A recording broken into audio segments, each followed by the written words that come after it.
नमस्कार. आज मार्गशीर्ष वद्य अष्टमी गोंदवलेकर महाराजांचाच एक अभंग आपण पाहणार आहोत.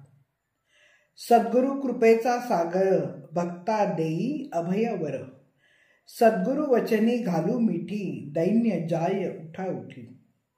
घेता सद्गुरु दर्शन चुके चुके जन्म मरण, सद्गुरूंचे नाम घेता लाभे मुक्ती सायुज्यता. दीनदास म्हणे भजा देव सद्गुरु नाही दुजा. सद्वस्तूंचा मार्ग दाखविणारा आणि तिची प्राप्ती करून देणारा वाटाड्या म्हणजे सद्गुरू असं विद्वान म्हणतात. याचा अर्थ स्पष्ट आहे की भगवंताची भक्ती घडण्यासाठी सर्वात महत्त्वाची गोष्ट सद्गुरूची सेवा हवी.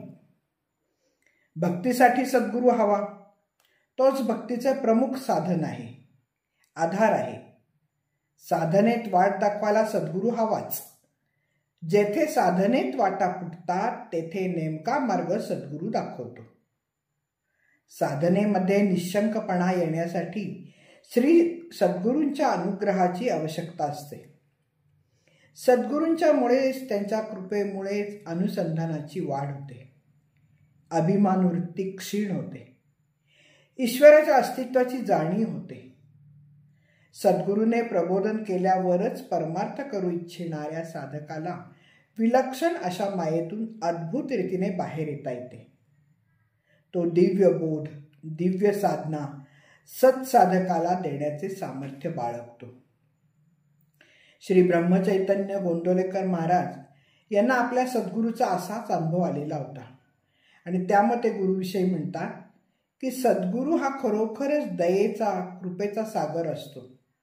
तो आपल्या भक्त शिष्याला, अनुग्रहित साधकाला अभय देतो.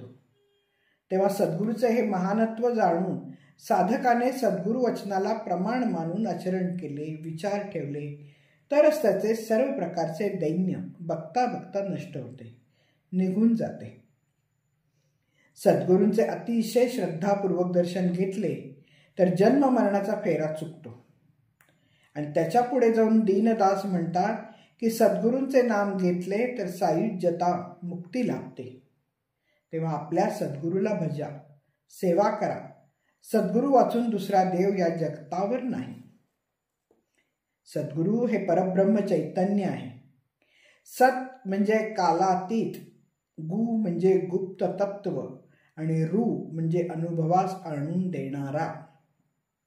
आत्मज्ञानासाठी अशा सद्गुरूची आवश्यकता असते. जन्म मरणाची परंपरा त्याच्यामुळे चुकते. तो संदेह जाळतो, द्वैताचे दार उघडून आत्मानंदाचा लाभ देतो. पहा सद्गुरूची कृपा जो दाखवी स्वस्वरूपा, असं एका अभंगात त्यांनी म्हटलेलंच आहे. त्यांच्या मते वेदही सांगतात की सद्गुरू वाचून गतीच नाही. सद्गुरू वाचूनी काय गती, ऐसे वेदही बोलती. श्री ब्रह्मचैतन्य महाराजांची स्वतःच्या सद्गुरूंवर, एहेळगावच्या तुकाराम चैतन्यांवर ईश्वरासारखे प्रेम होते. त्यांच्या श्रेष्ठत्वाचा अनुभवही त्यांना तसाच आला आहे. त्यामुळे मला इतर काही नको, फक्त जन्मोजन्मी सद्गुरूचा दास कर, अशी विनवणी ते भगवंताजवळ करेल. मला सद्गुरूंच्या बदलात वैकुंठ, कैलास, मुक्ती, सायुज्यता दिली तरी नकोय, असं ते कायम म्हणत. वैकुंठ, कैलास, मुक्ती, सायुज्यता तेही सद्गुरूंनाता नको मज. त्यांची एकमेव इच्छा होती आणि ती म्हणजे जन्मोजन्मी मला सद्गुरूंचा दास कर. श्री ब्रह्मचैतन्य महाराज गोंदवलेकरांचे म्हणणे, प्रत्येकाला सद्गुरू हवाच. गाडीत बसल्यावर वाहन चालकावर विश्वास ठेवून निर्धास्तपणे आपण प्रवास करतो.